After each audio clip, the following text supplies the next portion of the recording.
రెచ్చిపోతున్న Yemen పై Israel మెరుపు దాడులు చేసింది. దానికి సంబంధించిన బ్రేకింగ్ న్యూస్ చూస్తున్నాం. మొన్న ఇరాన్, ఇప్పుడు యెమెన్ పై విరుచుకుపడింది ఇజ్రాయెల్. ఆపరేషన్ బ్లాక్ ఫ్లాగ్ పేరుతో ఎయిర్ స్ట్రైక్స్ చేసింది. సామాన్య పౌరులను ఖాళీ చేయాల్సిందిగా ముందే హెచ్చరికలు జారీ చేసింది ఇజ్రాయెల్.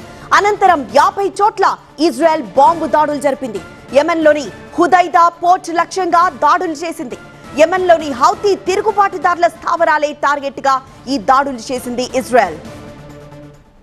యెమెన్లోని హౌతీ నియంత్రణలోని హుదైదా, రాజిసా, సైఫ్ ఓడరేవులపై ఇజ్రాయెల్ దాడులకు దిగింది.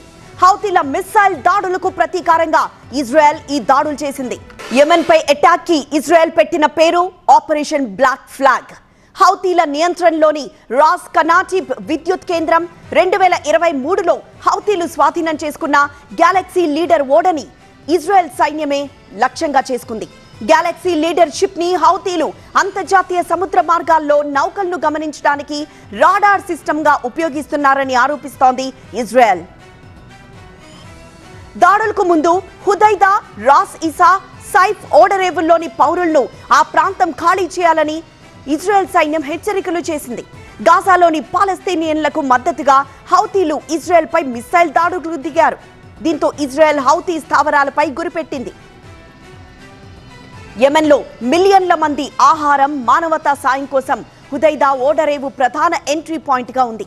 ఏడాది కాలంలో ఇజ్రాయెల్ ఈ పోర్టుపై పలుమార్లు దాడి చేసింది. మే, జూన్లో హుదైదా ఓడరేవుపై దాడులు చేసింది ఇజ్రాయెల్.